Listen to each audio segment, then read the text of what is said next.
Ladies and gentlemen, we got Marwan Rahiki, the Moroccan-born Aussie sensation.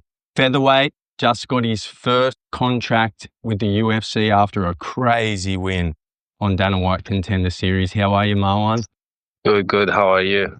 Yeah, I'm good, man. How is it in the aftermath? Tell me how's things now after this massive win? Yeah, it feels good, but now just the main focus is in the UFC debut. Like that's all I'm thinking about right now. We're in the UFC. Now I'm thinking like, like hungry more for like the debut, For sure. Straight on to the Yeah. next challenge. Contender series wasn't enough, like I want to see like the bigger case, pay-per-view, a big crowd, like that's something more. That's what excited me for next. Like I know my next fight is gonna be like that, like in big arena, like and all these things. Hopefully, Sydney card. It's gonna be really crazy. That was the commitment from Uncle Dana, wasn't it? Yeah, I think it's 100%, but we just hope. Oh, that'll be huge, man. I mean, fingers crossed it's like Volk on that card, potentially retirement fight. In that division too, same division. Like it's really does line up for you too. Hopefully Colby's on there. I mean, few of the team PRP boys might be on there. Yeah, even George, maybe like if he gets like a short notice fight or something like that, we're gonna be in camp. We're gonna be ready, and hopefully, like they have few featherweight fights. Like it's gonna be big. Yeah, for sure. Absolutely.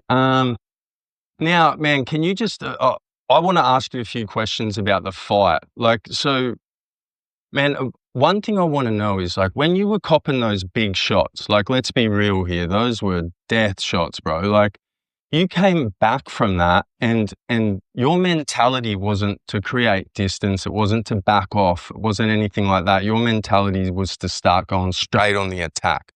Where does that come from, man? I'm like, where does that level of just attack come from? Was that something after the George fight? Was that like you didn't want to ever leave it in the hands of the judges? I mean, where did it come from? It was crazy to watch, I must admit.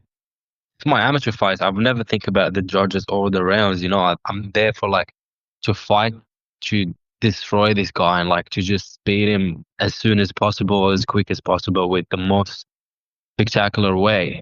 But in that fight, is like it was more, when you I'm going to this fight, I'm 100% confidence. I feel the best ever, like warming up, and when the mindset was like, there's not even 0.01% that I'm gonna lose the fight. Like that wasn't in my head.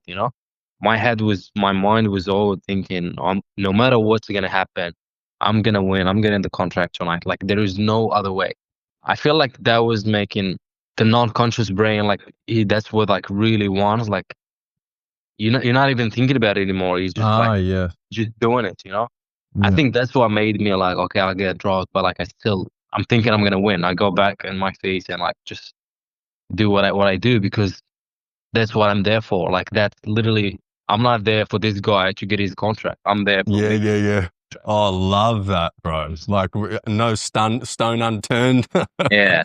And I'll tell you what, bro, your recovery is incredible.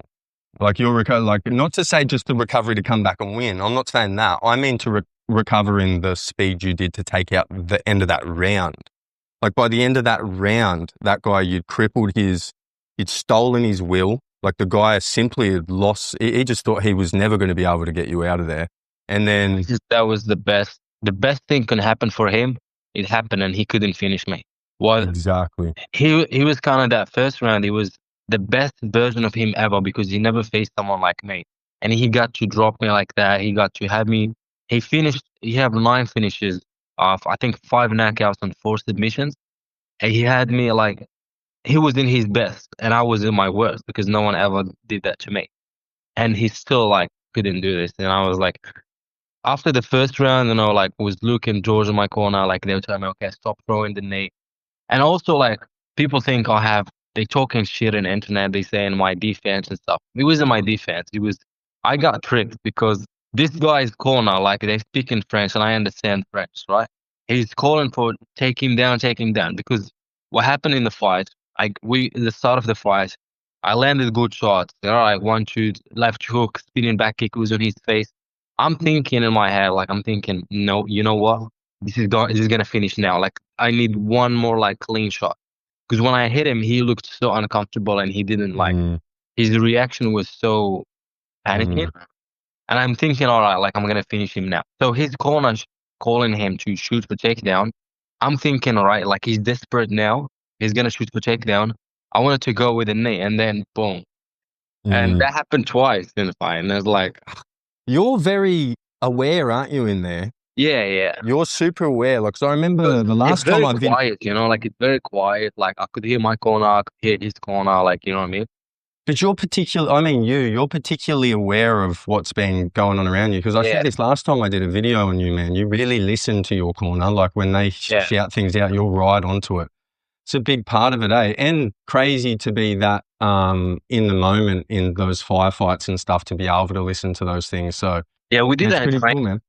in the gym when we're sparring, like you got boys sitting there, like my coach sitting there, like when they say these things, like you gotta do them. Like you can't be thinking, no, I know better. Like you have to listen to your corner. Like you have to, because they see things you don't see in the cage. How did Luke and George in particular and the rest of the team? I mean, like, this must be crazy for George. Like, you and him, so like, you know, absolute awesome teammates. But then there'd be that little bit of rivalry, and you've chipped him a little bit now, so he'll be dying to take that back. How did Luke and the team look back at the win? What was their takes on it? Yeah, they're very happy and proud. You know, like we worked really hard for this. Especially like me and Luke and George, we come in the morning, we do like a session before a session. You know, like we do a session before training. Before the morning session, we come, you know, like George wrestling me, like sparring me, and I'm hitting pads with Luke, you know, working on these things. Then we do after that we drill, like we do another session, training session. Then you go rest for a little bit and come back at night. We do a couple hours session, like wrestling and all these things. It's not because the way I won the fight is just like I won the fight, but like I really work hard. You know, I'm always there every morning, every night. It's like saw that with the Sam Kakembo win. Literally every day, like I was training this camp most every day. Like even Sunday we I training hard, you know. There's no day off, there's no rest. My day off is like just a half day. Yeah, I'm getting to learn this about you guys, you professional fighters. You all have this saying, it's a crazy work ethic. Not everyone. I think most of people, they take one day off to rest and recover, but we don't, and that's why this is happening. Yeah, that's it. Hey, because I was going to ask that. Like, I was going to ask, what do you think it is? Because I mean, Luke and you guys seem to be putting together quite a solid little team down there. Well, not little; it's a solid team now. And I just wonder, is it the camaraderie you guys have in there? Is it particularly Luke as the trainer, or is it just like you said, just putting in the work, like extra hours? Yeah, well, Luke is always there in the gym. Like, you know, you come in the morning, he's there. Like, at night, he's there. Like, even Sunday, the last camp, like, he'll pick me up and we go to do like running tracks and stuff in the morning. You know, just me and him. You know, other days me and just maybe someone else come. But that we treated this camp like differently than like we were really serious about it. Like, we worked hard. There was no laziness or no, like, even I got sick a couple times. I had tooth infection as well, but like I just keep pushing, like once you're there in the cage, like all I was thinking about, like, to motivate myself, right, like all this, once the moment I'm inside that cage, I don't even have to do something hard. Like, it's like people think that the fight is the hard part, but it's not. Like, getting through the camp without injuries, without getting sick, without all the little things like outside the fight. But then once you got to the fight, inside the cage, got the visa, like to go to the US, like, because I'm still student here, like, you know what I mean? All these little things, getting the medical stuff, that was the annoying stuff, Once I'm inside that cage, I was like, you're ready to have fun. yeah, like, this is the best part. Like this. Yeah. You just writing the last part where you're writing the happy end, you know what I mean? Yeah, yeah. You write hard, like, crazy story. and you come to the end and you just were like give people like, okay, this is how it's gonna go. You didn't see all the hard stuff, but you get to see this fight and you enjoy it and it's like entertaining, which is good. Which that's the goal. Yeah. Yeah. Well, I'm stoked to hear that, bro, because I was interested to hear what your mentality was going to be like after the knockdowns and stuff, like how you would see it. But you've got such a good mentality. You're in there for it, eh? You want Yeah, the the chaos. knockdown. Obviously, you don't want that stuff to happen, but I mean, like, you know, it's part of the game, bro. It is what it is. With your style, though, like it's part and parcel with the game, eh? Inches, like to millimeter game. That's it. Like that's what we train for. You know, like you train your mind to be there mentally and physically, not just 100%. not just techniques and stuff. You gotta like show the spirit. Like you have to, I don't know, like just wanted to win. Yeah, for sure. Now, I wanted to ask you, a bit of a shout out to your Moroccan fan base leading into this last fight, man. Holy smokes, they get behind you, eh? Yeah, crazy. Holy moly. You're a full fan favorite over there now, hey? Like, and Zalal, was it? He fought Emmett recently, got that submission. Are you close with him?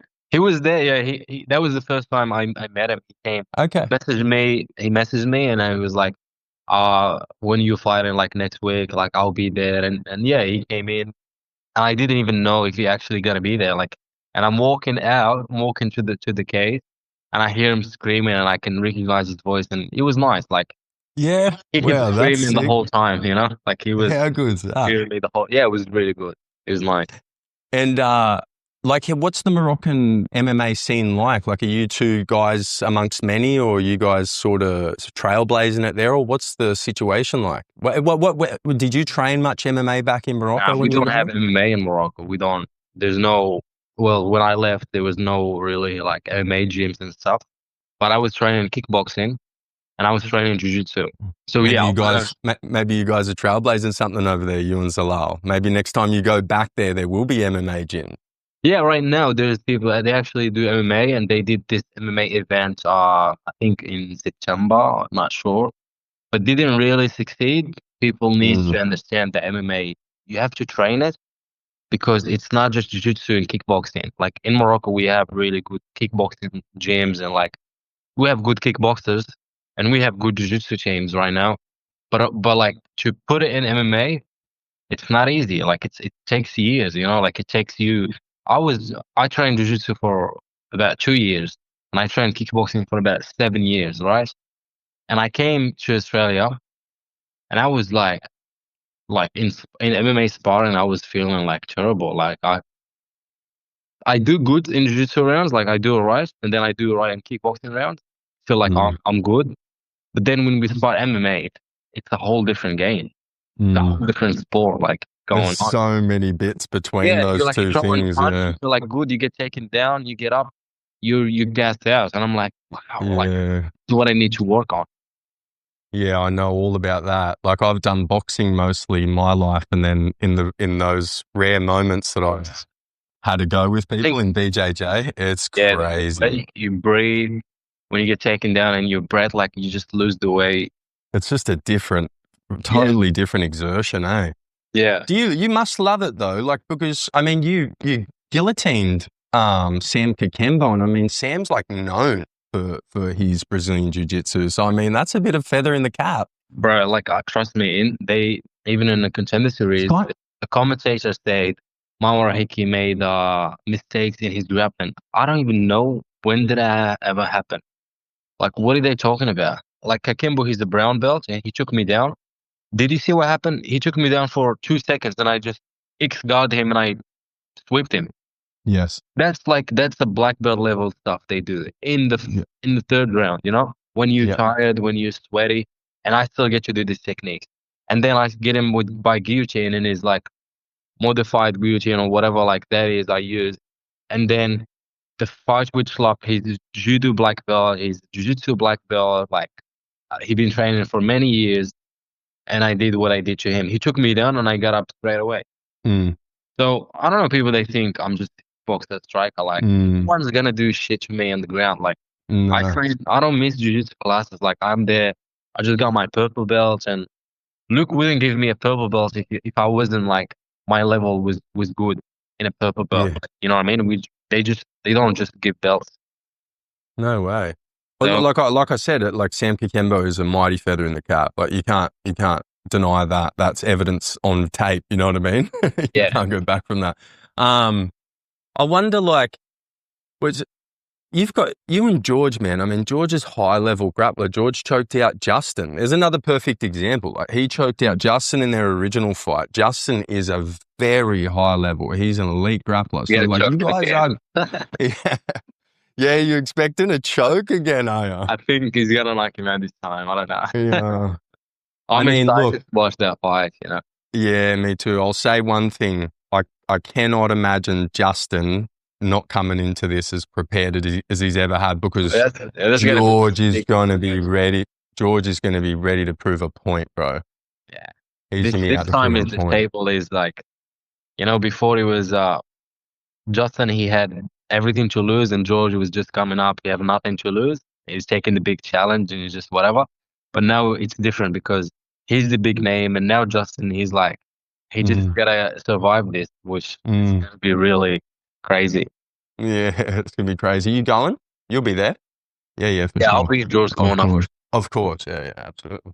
Wow, that'll be amazing. One thing I heard you say, man, just quickly back on Morocco, I'm heaps interested about the Morocco angle, bro. Like you said in your post fight after the Dana White, which I must give credit where due, bro. You spoke so well after copping those shots, bro.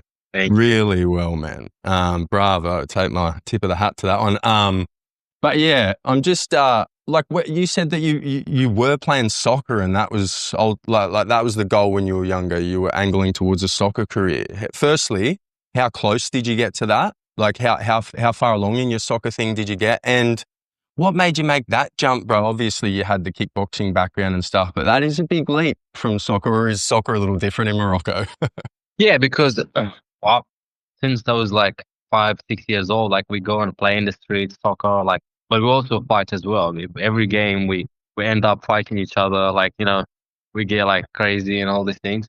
So it was kind of like all the kids in Morocco they play soccer. Like I don't think there's any kid that don't play soccer. Like played with my dad. Like we go to places we play. Like you in Morocco, you can go somewhere where there's like so many people playing soccer, like here and here and here and here, and you can just come in there and walk and be like, "Hey guys, I want to play," and you can join it. So and I used to go there and like when I was 6, 7, 8, 10 years old, like all these things, and I would just go and we play for like 6 hours, like all day. Yeah. You go home and you just get a drink or like a food, and you come back and you play again. Literally every day, there's no that was the fun. So, and I was thinking, like at the end, I don't want to be in school. I don't want to have a job. Like I want to make money, but still have a fun life, like be traveling, like Yeah. things. And I used to watch a lot of football. That's why I like soccer. But like when I was 13, 14, it was just like, with school, like you have to finish the high school and I start training. I was like, all right, like I gotta like learn to like self defense and all these things. Like I need to be, like text myself. Like you just have to learn fighting. Like I think any man in this world Yeah. like needs to learn how to fight because you get to situations, then you just have to know how to handle yourself because there's difference between someone can fight, someone not. That was the idea of going to the kickboxing gym and like to just like when you get that a little bit anger of you, like, like it's better to go to training and do sparring in the gym and it's peaceful. Like you can bash someone, but they're not gonna come with a knife and attack you. Someone like you just like you bash each other and you shake hands at the end and you go have lunch together and you go home. Yeah. Yeah, and I like that. So Me too. yeah, Yeah, bro, as simple as that is, that really is it for me, man. it Hey, make it like that. makes yeah, it makes your mood better. Like makes you feel excited, Mm. makes you like.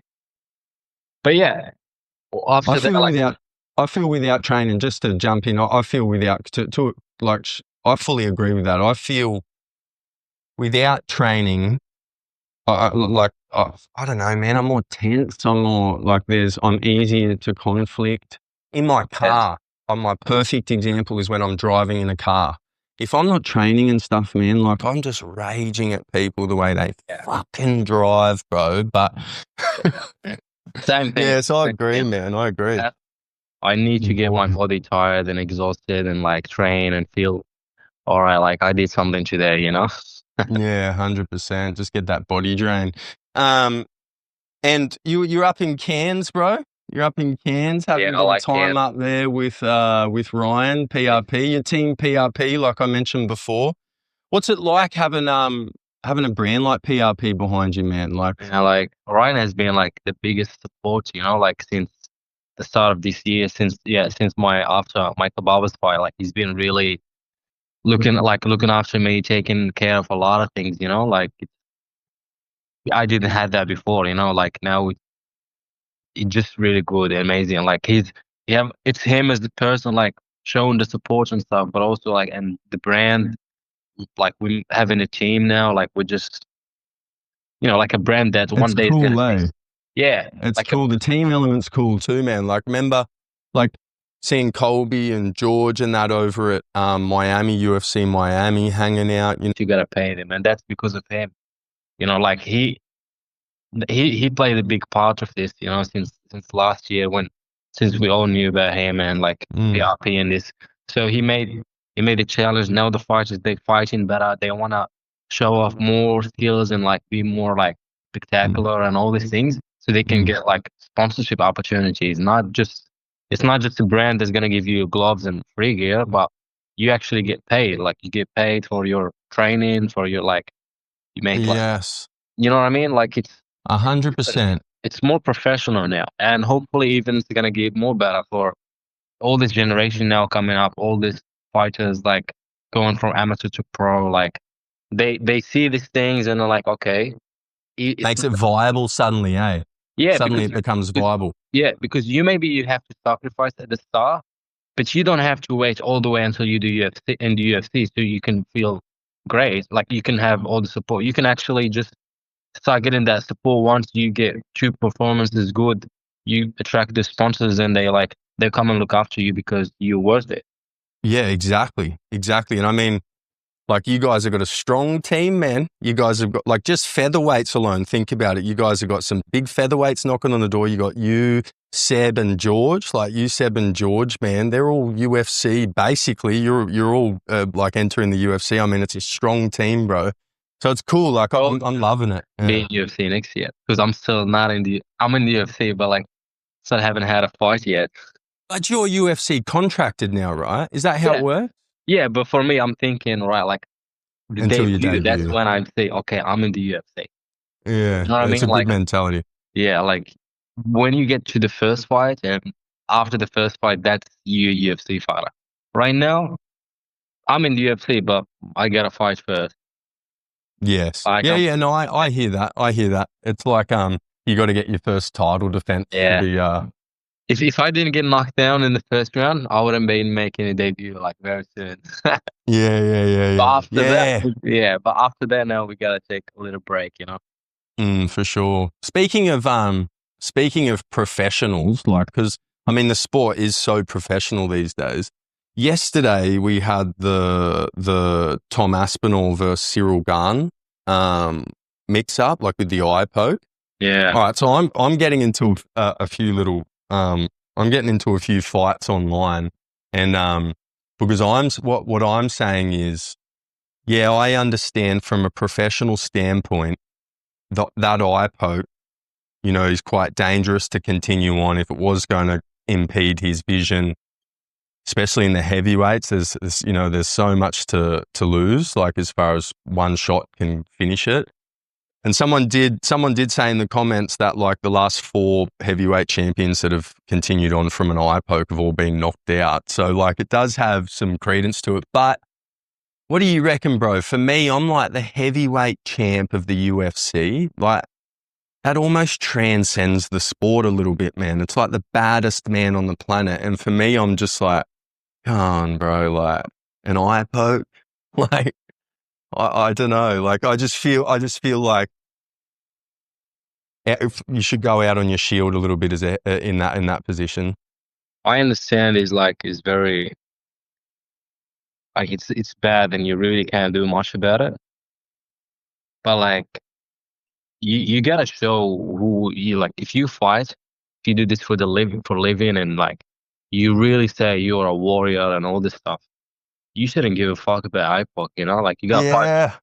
you got 5 minutes to just like, you know, like in my fight with Schlupp, he punched me with his knuckle in my eye, and the vision was gone for like, and I just start swinging, you know, like because Yes. like, oh fuck, you just